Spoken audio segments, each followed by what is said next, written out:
Bonjour à tous. Alors aujourd'hui je reviens avec une nouvelle vidéo qui est un peu différente de d'habitude. En fait il y a quelques jours, Chloé, du blog La Penderie de Chloé, je ne sais pas si vous connaissez, je vous mettrai son compte Instagram, m'a contactée en me disant j'ai découvert ta chaîne YouTube et je me suis rendu compte que là où ça faisait des années que j'osais pas parler de mon alimentation, je me suis enfin reconnue dans un mode d'alimentation qui était clairement le mien, qui est une alimentation intuitive.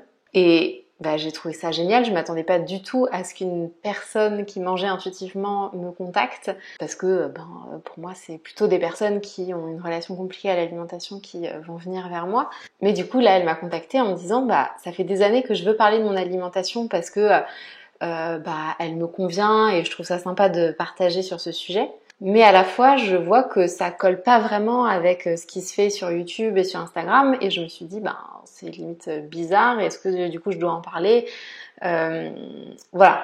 Et du coup, quand elle a vu ma chaîne YouTube et qu'elle s'est rendue compte qu'en fait c'était une mangeuse intuitive et que ça pourrait être intéressant de discuter de ça avec ses abonnés, elle m'a contactée pour voir comment on pouvait amener ce sujet ensemble. Donc elle a déjà fait une vidéo sur ce sujet sur sa chaîne où elle parle de son rapport à l'alimentation et c'est très intéressant. Et du coup ce que je lui ai proposé c'est de faire une petite interview, en tout cas de discuter un peu de ce sujet, qu'elle rentre peut-être un peu plus en détail dans ses expériences personnelles, dans sa vision de l'alimentation. Et donc c'est ce qu'on a fait ici, là je viens de passer un peu plus d'une heure à la Skyper. Et vous me direz ce que vous en pensez, mais honnêtement je trouve que c'est vraiment intéressant, vraiment inspirant de discuter avec une personne qui est une mangeuse intuitive.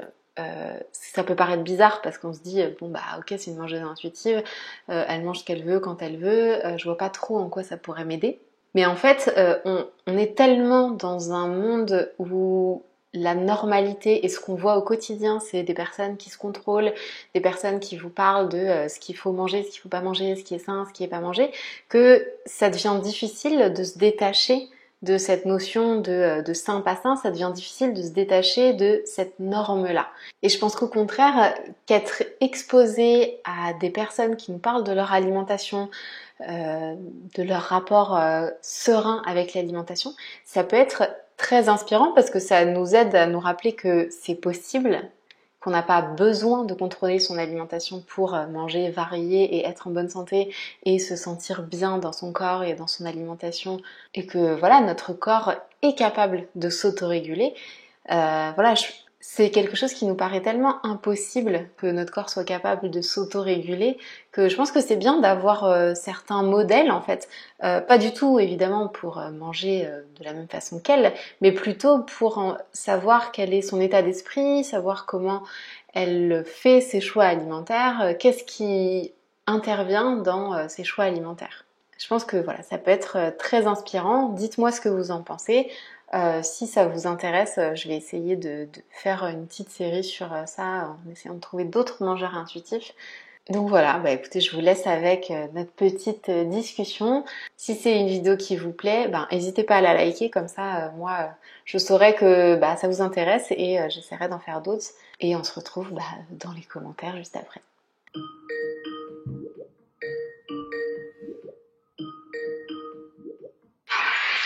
Coucou. Ça va ? Ça va et toi ? Ouais, ça va. Désolée, je trouvais plus mon micro, je faisais mes petits réglages là. Pas de soucis. Alors, ouais, en fait, ta vidéo, je l'ai trouvée super intéressante parce que justement, t'as vachement insisté sur ta relation à la nourriture et comment tu faisais tes choix alimentaires plutôt que sur qu'est-ce que tu faisais comme choix.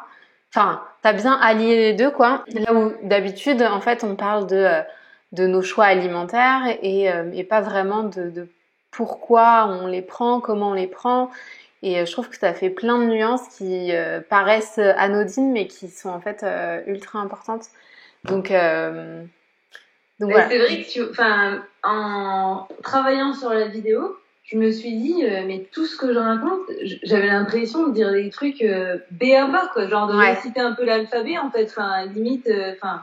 Et je me suis dit, des fois, je devrais peut-être écrire, en effet, c'est vrai que ça paraît un peu bête dit à voix haute, mais finalement, je me suis dit, bon, laisse-le, parce que c'est comme ça, et voilà, enfin, croppe pas trop de trucs non plus, mais c'est vrai que je me suis dit, en le disant, c'est des choses qui sont assez factuelles, finalement, mais que par rapport à son expérience, à son passé, à ses émotions, à sa vie, c'est pas si facile pour tous, quoi. Enfin, c'est dur de se rendre compte que de ça, finalement, que pour tout le monde, c'est pas aussi simple d'avoir cette vision de la nourriture, de l'alimentation. Ouais. Ouais, c'est ça en fait, c'est que. Je l'ai fait tel quel. Du coup, j'ai laissé la t'as bien fait, je pense. T'as bien fait parce que finalement, en réalité, je pense qu'il y a.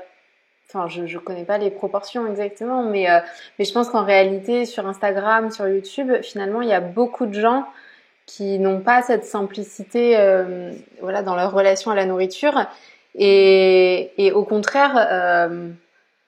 En fait, c'est ça qui est un peu paradoxal, c'est que d'un côté, quand on parle d'alimentation intuitive, moi, il y a plein de gens qui me disent ouais, enfin, bon, c'est manger quand t'as faim et t'arrêter de manger quand t'as pas faim et manger ce qui te fait envie. Et oui, en théorie, enfin, je veux dire, ça devrait même pas exister en fait. Il devrait même pas y avoir un concept derrière. Mais justement, s'il y a eu besoin de créer une approche pour retrouver une alimentation intuitive, c'est parce qu'en fait, il y a plein de gens qui s'en sont éloignés et que c'est pas si évident que ça dans la société actuelle d'y retourner facilement en fait. On a tellement d'injonctions que c'est difficile de s'en détacher, quoi. Du coup, j'ai re-regardé ta vidéo et j'ai essayé de noter les choses qui m'intéressaient, soit parce que j'avais des questions, soit parce que je voulais insister sur un point en particulier.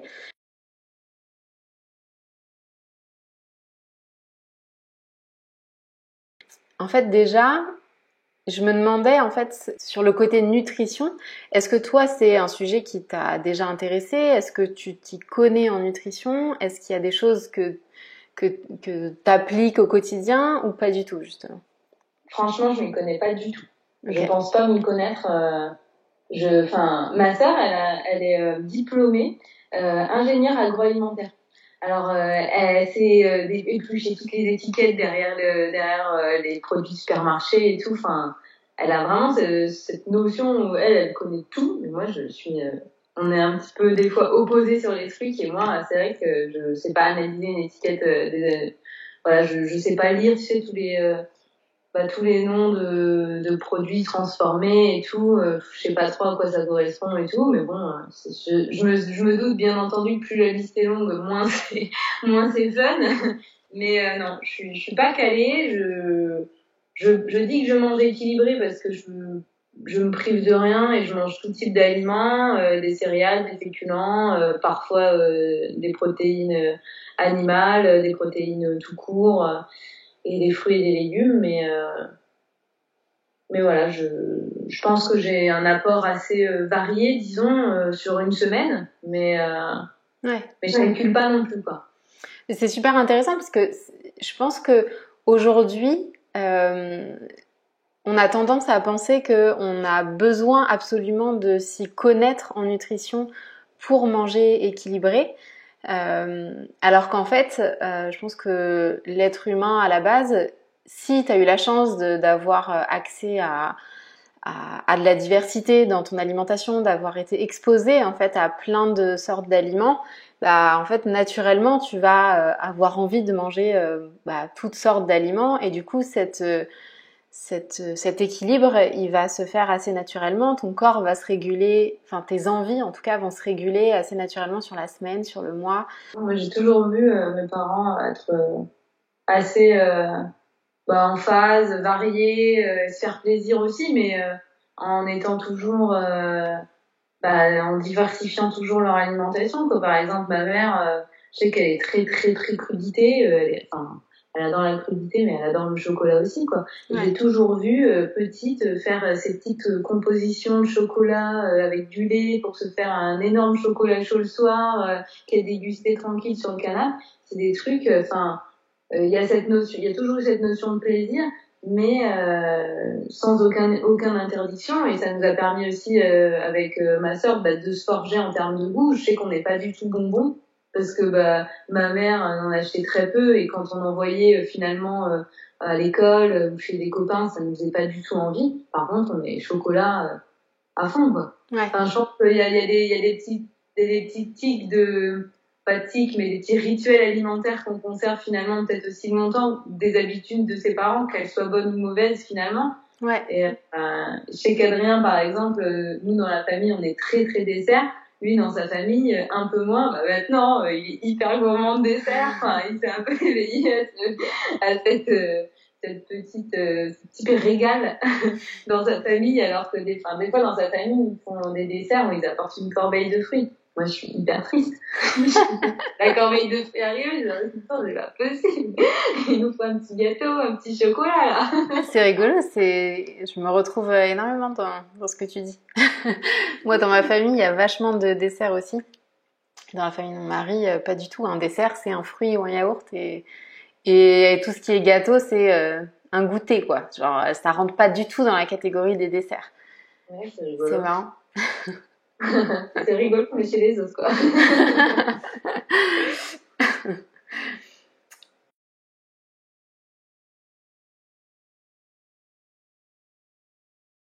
Et du coup, tu parles aussi pas mal de sport, que du coup, tu lies à l'alimentation, mais j'ai l'impression que c'est très lié à l'alimentation concernant les quantités que tu manges, l'énergie que ça t'apporte.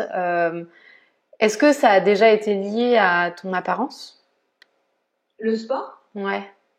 Non, pas du tout. J'ai jamais choisi un sport pour modifier mon apparence. J'ai jamais fait du sport pour mon apparence. J'ai toujours fait du sport, en fait. Depuis que je suis en âge de marcher, courir, mes parents, ils ont toujours été sportifs. Ils m'ont toujours présenté diverses activités où je me bougeais. Donc, quand j'étais gamine, j'ai fait pas mal de danse. C'était vraiment pas glorieux d'ailleurs. Je me suis cassé le bras en faisant une roue. Donc du coup après j'ai fait de l'athlétisme, et après je me suis épanouie dans le basket. Vraiment. Donc j'ai adoré l'esprit d'équipe, j'ai adoré partager ce sport-là avec d'autres, et le fait que ça me défoulait vraiment énormément. Donc j'en faisais 2-3 fois par semaine, et j'en ai fait pendant 15 ans de basket. Et là ça fait depuis. En fait, j'ai dû arrêter le basket, si tu veux, parce que je suis allée vivre en Angleterre. Et là-bas, il n'y avait pas de basket. Les femmes font pas de basket, les femmes font du netball, ce qui est du basket sans dribble. Donc moi, étant donné que déjà de base, en tant que basketteuse, j'étais meneuse, donc je driblais vachement. Mais en plus, en tant que femme, on te dise que les femmes ne font pas de basket, elles font du basket sans dribble, ça m'a énormément énervée. Donc je me suis dit, ok, faut que je me trouve quelque chose en vivant en Angleterre pour me bouger, me dépenser, parce que je bouillonne. Enfin, j'avais un métier sédentaire là-bas, j'étais assistante de langue dans un lycée, et j'avais besoin de sport, en fait. Donc comme le basket était écarté, il fallait que je trouve quelque chose d'autre, et comme j'avais mes chaussures de sport, j'ai commencé à courir comme ça, en fait. Je me suis dit, je vais aller courir. Et j'ai trop aimé. J'ai trop aimé cette liberté-là et tout et tout.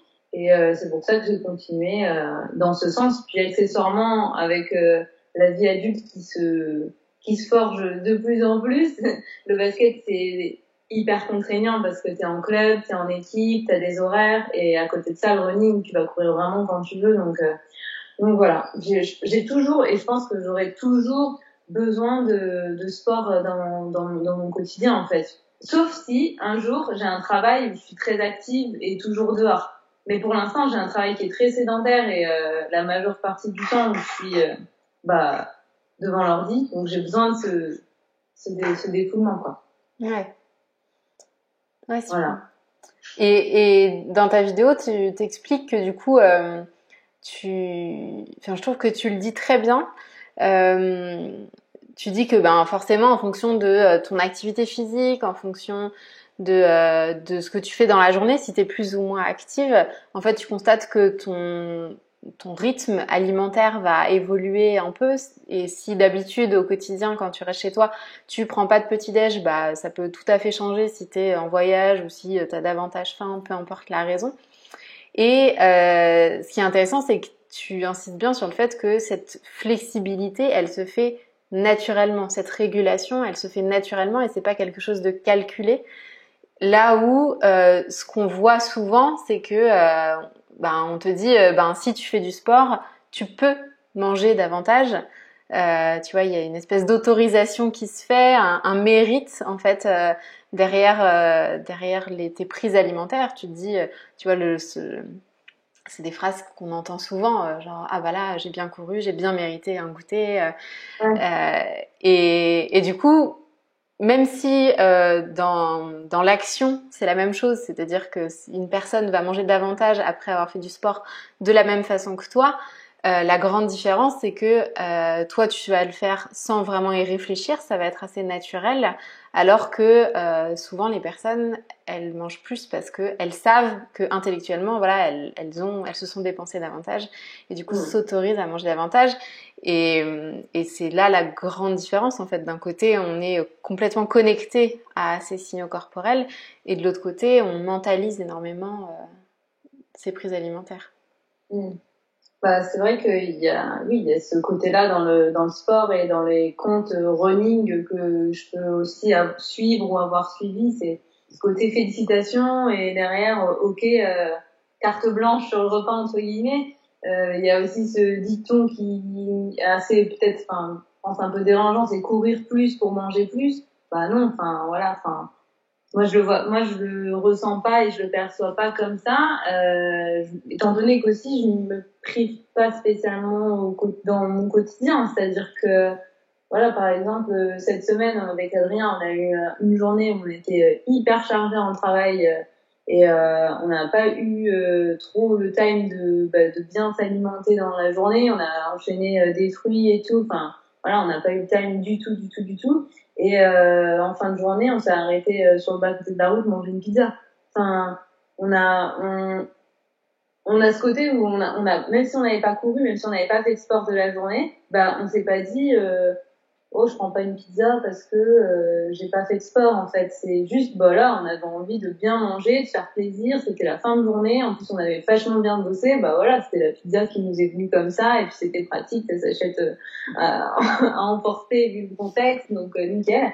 Mais je vais pas attendre d'aller courir pour manger une pizza ou je vais pas attendre de faire de me dépenser un certain nombre de calories pour manger une pizza. Et d'ailleurs, je compte jamais mes calories, je vois jamais de délire aussi. Je comprends pas pourquoi c'est affiché tout le temps sur ma montre. D'ailleurs, de ce que j'ai perdu en calories, parce que moi, ça me fait ni chaud ni froid en fait. Enfin. Ouais.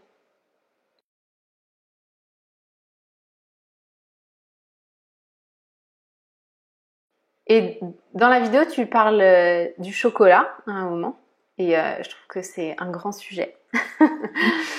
Parce que je sais pas si du coup t'es familière un peu avec tout ça, mais aujourd'hui on dit souvent que le sucre, les produits transformés, mais surtout le sucre, est addictif. Il y a même des reportages dessus sur Arte et tout ça. Et souvent, moi, c'est quelque chose qu'on me dit. On me dit oui, peut-être qu'avant, quand on avait accès qu'à des produits bruts, on pouvait manger intuitivement. Mais aujourd'hui, avec le nombre de produits transformés qu'on a, ça rend un peu impossible le fait de manger intuitivement.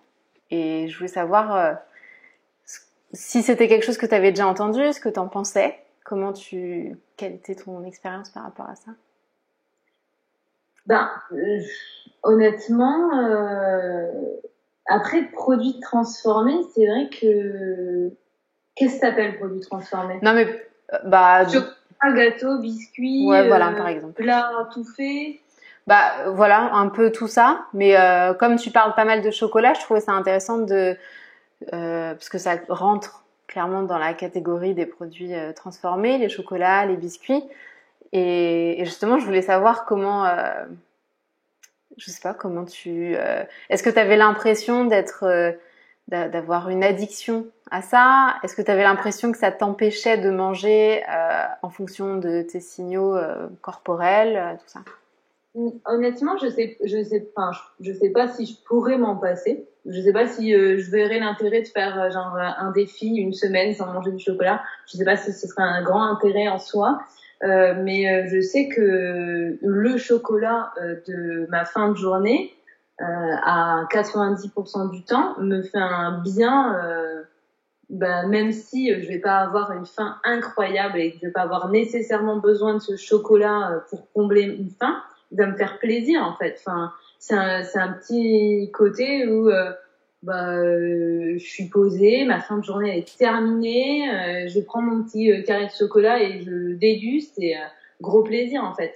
Donc en soi, c'est vrai que quand j'ai vraiment pas faim, quand je suis vraiment repue, je vais pas le prendre évidemment.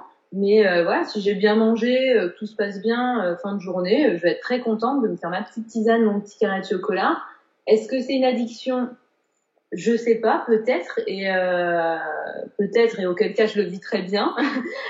Après, moi j'ai jamais eu ce côté où même si j'ai plein de tablettes de chocolat chez moi, j'ai jamais eu ce côté où j'allais dépasser le carré ou au pire 2 carrés ou au pire une rangée. Ça c'est vraiment donc peut-être que j'ai une addiction au sucre, peut-être que j'ai une addiction au chocolat, mais si c'en est une, je pense que c'est raisonné quoi. Ce serait comme quelqu'un qui va fumer une cigarette par jour, peut-être, tu vois, enfin bon, oui, il fume, mais bon, ça va quoi, c'est quand même pas fumer comme un pompier. Je sais pas, franchement, peut-être que j'essaie de me rassurer que je suis addict au chocolat, mais je pense que c'est quand même un peu raisonné aussi quoi.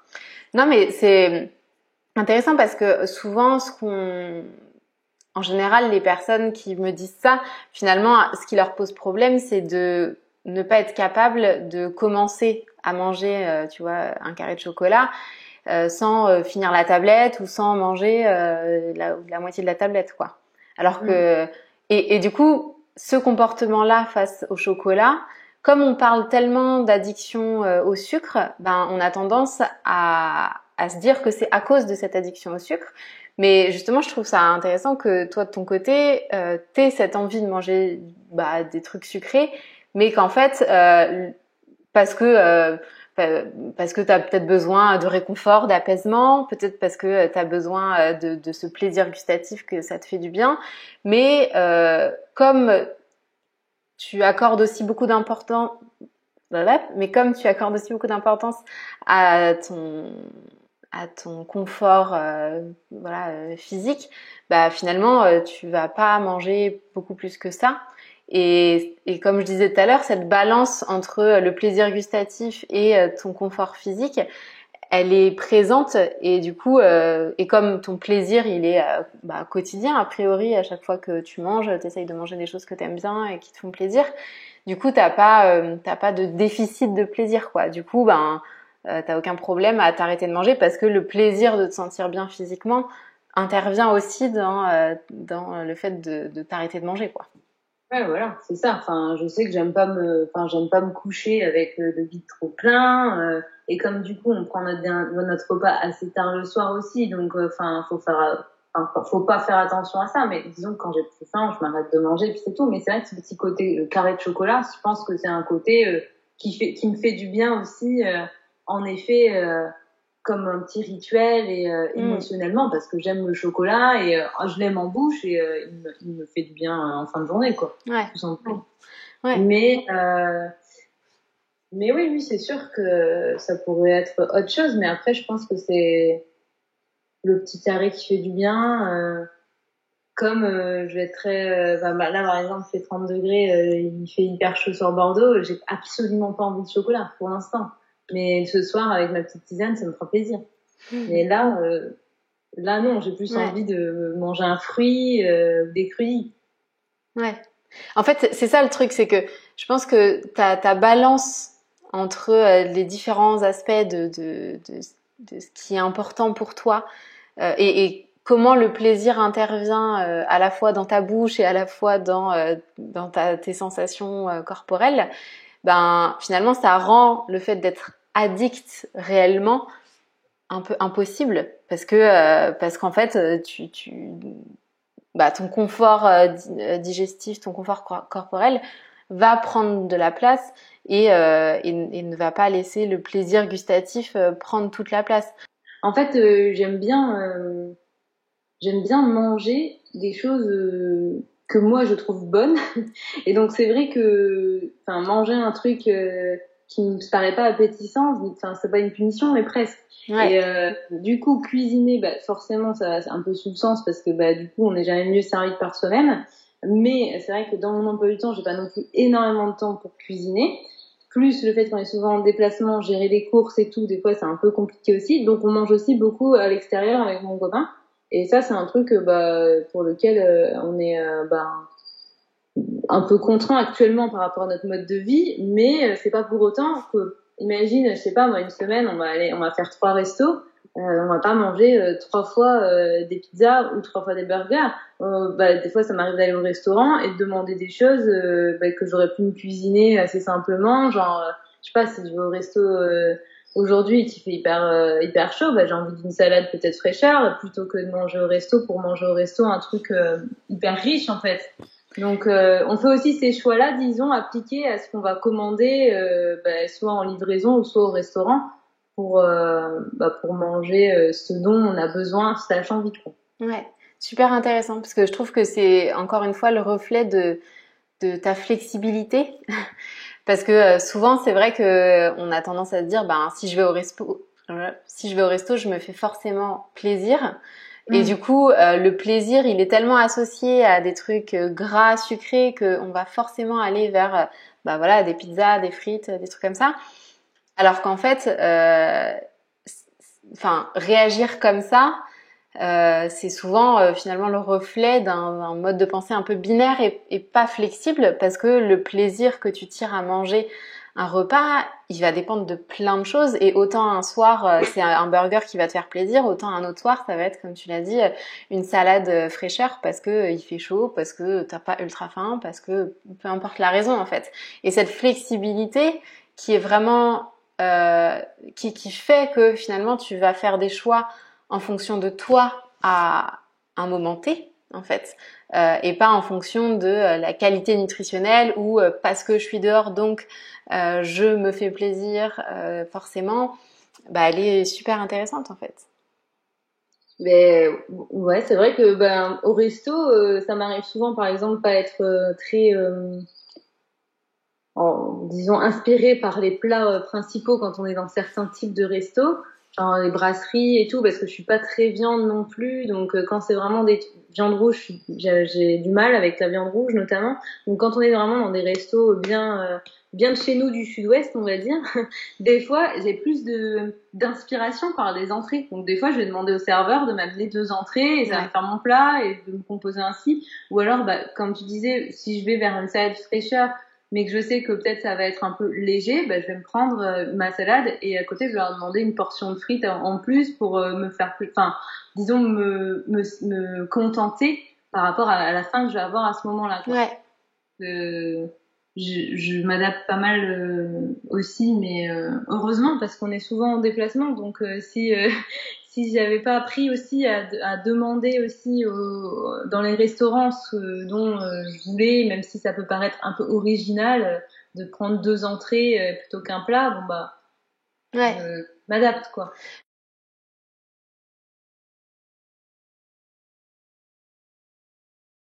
Mais ça, c'était aussi quelque chose sur lequel je voulais revenir, parce que sur toute cette partie un peu s'imposer, entre guillemets, poser ses limites, dire ce dont on a envie, ce dont on n'a pas envie. Tu parlais de quand tu vas chez ta grand-mère et que tu lui dis non mamie, je n'ai plus faim, donc je passerai ce repas-là. C'est un peu le même état d'esprit que aller au resto et oser dire non. Moi j'ai plutôt envie de manger 2 entrées plutôt qu'un plat, ou alors je sais pas, laisser une partie de mon assiette même si c'est pas très poli parce que juste t'en peux plus et que t'as plus faim, quoi. Est-ce que ça, le fait de poser un peu... Adrien mange les restes en général. Voilà. C'est pratique. C'est pratique, ouais.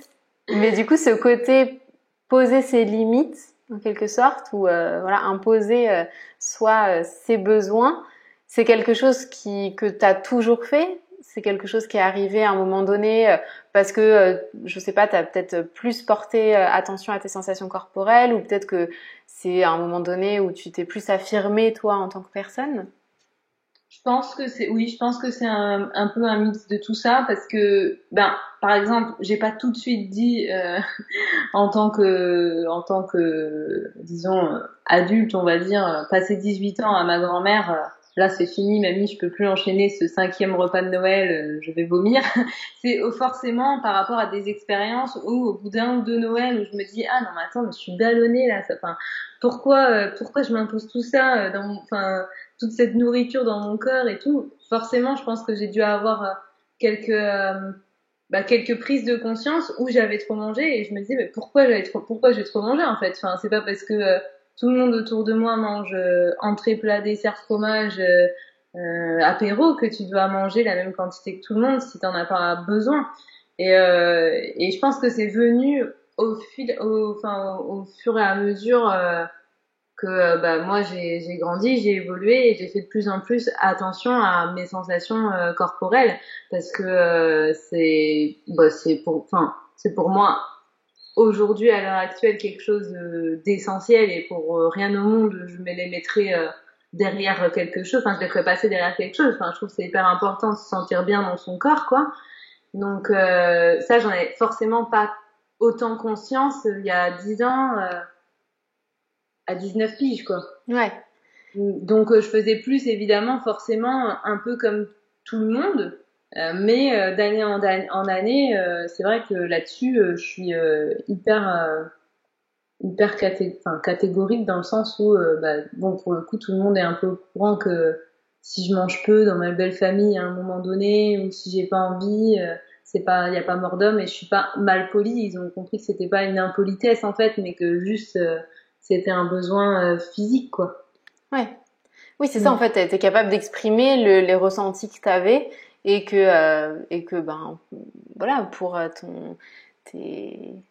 être confortable physiquement et que ce soit agréable pour toi d'être là pendant plusieurs jours, c'était c'était mieux pour toi. Et je pense qu'à partir du moment où t'exprimes tes ressentis et que t'es face à des gens qui t'aiment et qui veulent que tu te sentes bien, finalement ça passe et c'est compris en fait par les personnes en face quoi.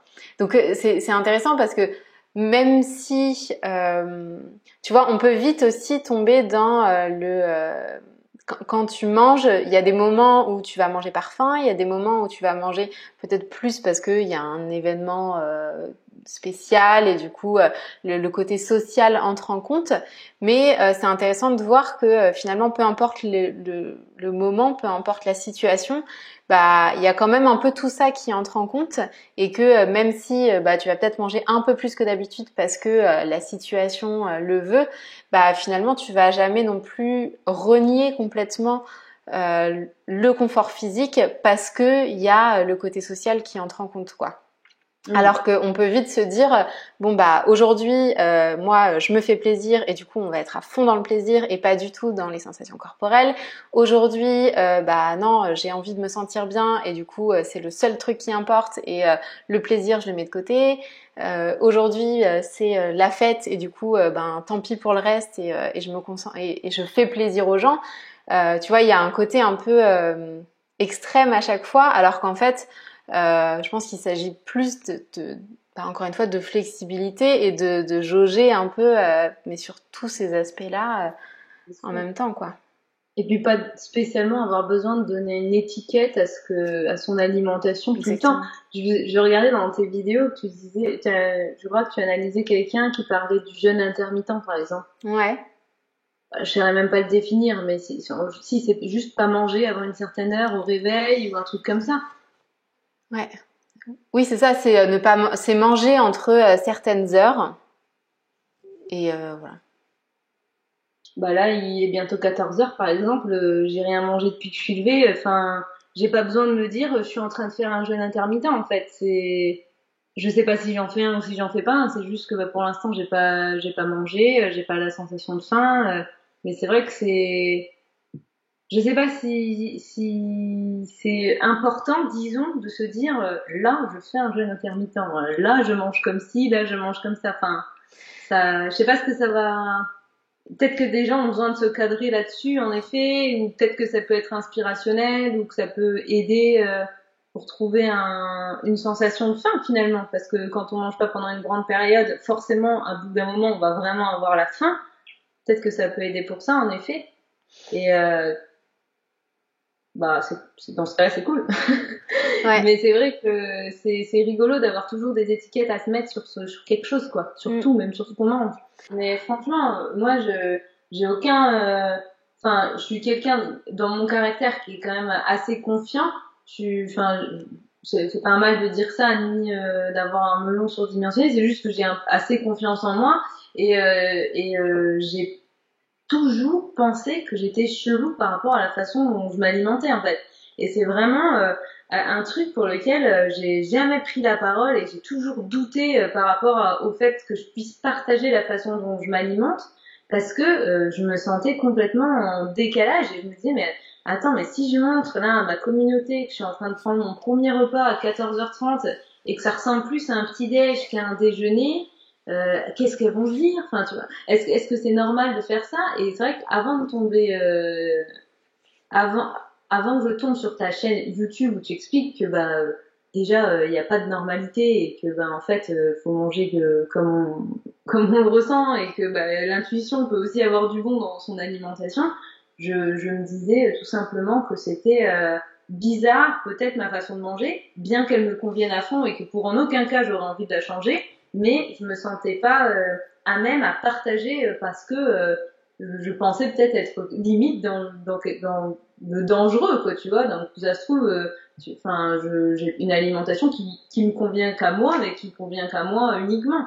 Ouais. Et au final, en parlant, bah, j'ai eu plein de filles, bah, déjà, qui se reconnaissaient déjà aussi dans mon discours, ou qui aimeraient bah, changer leur relation avec les aliments, ou qui tout simplement me disaient, et qui me font du bien, genre, moi non plus, j'aime pas la vinaigrette, je me sens trop chelou, tout le monde me dit que je suis bizarre pour ça, enfin, on a tellement, je pense, de petites choses au quotidien où on pointe du doigt.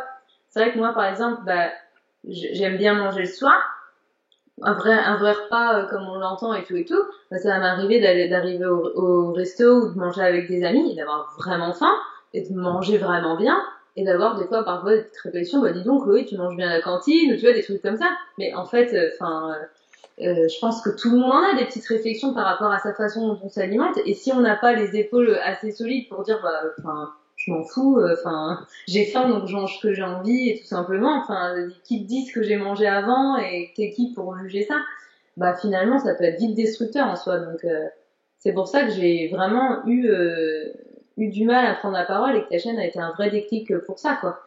Ouais, je trouve ça top parce que en fait effectivement les personnes comme toi qui mangent voilà enfin qui mangent en fonction d'elles-mêmes et sans règles particulières externes en fait soit vu qu'elles ont pas de problème avec leur alimentation elles voient pas pourquoi elles en parleraient en fait c'est un non-sujet donc elles en parlent pas soit comme tu disais t'as un peu peur d'avoir soit des réflexions, soit sans que ça impacte toi ta façon de manger, mais voilà, tu te dis bon comme tu dis, t'as plein de réflexions. Moi, le nombre de personnes sur Instagram, tu vois, qui postent des plats et qui se prennent des réflexions de c'est pas très équilibré, il va falloir rattraper tout ça, t'as prévu une petite séance de sport après.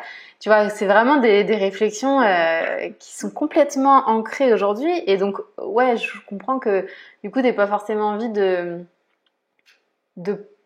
poster ça, de partager sur ça. Et alors qu'au contraire, je pense que les personnes qui sont complètement en confiance dans leur alimentation et qui n'ont aucun problème avec ça, je pense que c'est important qu'on en parle davantage, pas pour que ça devienne un sujet, mais justement pour que qu'on refasse baisser la pression en fait autour de cette alimentation saine, parce que finalement l'alimentation saine qu'on nous vend partout, elle est pas si saines que ça, parce que ça peut être des aliments sains, mais en fait, il n'y a pas d'aliments sains en soi. C'est plutôt ton rapport à toute ton alimentation qui va être saine ou pas, qui va être sain ou pas, et qui fait que sur la durée, tu vas manger des trucs équilibrés et voilà, ça va être sain pour toi, quoi.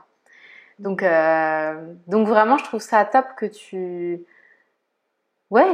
partages ça, et vraiment, c'est quelque chose que j'ai envie de davantage partager, parce que on peut vraiment penser que la norme, c'est toutes ces filles toutes ces personnes qui contrôlent leur alimentation et qui te disent ça c'est bien, ça c'est pas bien, ça faut éviter, ça machin. Et alors qu'en fait non, il n'y a pas de norme alimentaire, il y a juste ta norme personnelle à toi, le truc qui te convient pour cette période de ta vie, et voilà. Après, c'est vrai que moi, dans la relation avec l'alimentation, mais aussi avec le sport, parce que sur Instagram, il y a aussi énormément de personnes qui sont pas spécialement athlètes professionnels ou sportifs de haut niveau, mais qui sont dans le gros contrôle de leur sport. Après, forcément, des fois, par rapport à des objectifs qu'on peut avoir, c'est normal dans le sens où, je sais pas, quand on prépare un gros événement, une grosse course, etc. Mais il y a des gens, c'est en continu, ce contrôle, et peut-être que ça peut être nécessaire pour certaines personnes, dans le sens où on a besoin d'objectifs dans la vie, on a besoin peut-être il y a des gens qui sont plus ou moins organisés, qui ont besoin de plus ou moins de repères et tout, de se dire, tel jour je mange ça, ça peut rassurer les gens, tel jour je veux faire tel sport, ça peut rassurer les gens. Et moi, c'est vrai que, personnellement, j'ai beaucoup pas de contraintes, mais de charge mentale par rapport à mon travail, étant donné que je travaille à mon compte et tout. J'ai des to-do list comme ça à cocher au quotidien et dans ma semaine, et j'ai déjà assez suffisamment des trucs en tête par rapport à mon boulot que m'imposer des trucs sur l'alimentation et le sport, ça me paraît juste absolument pas acceptable pour moi, pour mon rythme de vie, parce que j'ai déjà assez de charges et l'œil sur le calendrier et de gestion sur ma propre entreprise ou sur mon boulot tout court, pour m'en mettre plus sur autre chose, sur des choses qui, pour moi, se gèrent naturellement, quoi. Ouais.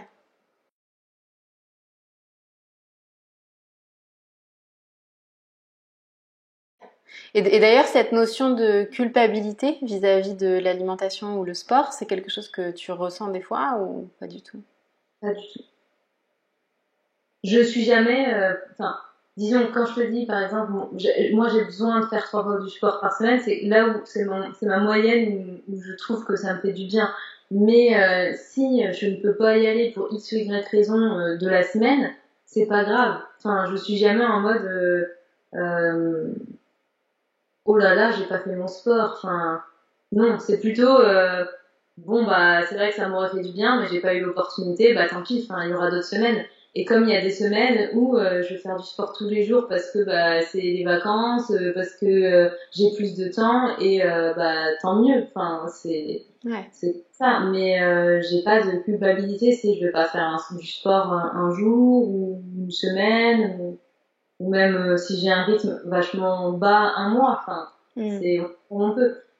Et comme on le veut aussi, par exemple, il y a des semaines où il fait que pleuvoir, j'ai pas spécialement envie d'aller courir, c'est ça, hein.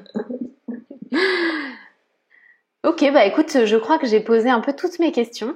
Je sais pas combien de temps on a parlé, mais je pense qu'on va... Enfin, je vais voir comment je vais monter tout ça, et je sais pas si je vais tout laisser. Mais en tout cas, merci beaucoup, c'était super intéressant. Et je pense que je vais continuer sur cette lancée-là avec des mangeurs intuitifs qui veulent me parler un peu de leurs expériences. Voilà, je trouve ça top. Donc merci beaucoup à toi d'avoir participé à ça, d'avoir répondu à mes questions. Merci à toi. Et puis à très vite. Ouais, carrément. Je fais une petite photo pour ma story, ça te dit? Ouais, vas-y. Tu fais avec ton téléphone? Ton plus beau sourire. Alors, maintenant, 3, 2, 1. Yeah! Ah oui, je suis en grand, moi je me vois là en tout petit. Très bien. Et voilà, à très vite. Yes, à bientôt. Bisous, Salut. bonne journée. Alors je sais pas ce que vous avez pensé de cette vidéo. Vraiment, comme c'est quelque chose de nouveau pour moi, n'hésitez pas à me faire vos retours en commentaire. N'oubliez pas de liker cette vidéo si elle vous a plu, si vous voulez que j'en fasse d'autres comme ça avec d'autres personnes. J'ai trouvé moi que c'était super positif, super inspirant. Et je pense que voilà, on en a vraiment besoin sur YouTube. Je pense que ça fait du bien à tout le monde, ça donne de l'espoir, ça permet vraiment de faire redescendre la pression autour de tout ça et de créer un peu une autre normalité en fait. Donc j'espère que ça vous aura autant plu qu'à moi. Et écoutez, je vous dis à très vite pour une prochaine vidéo. Bye!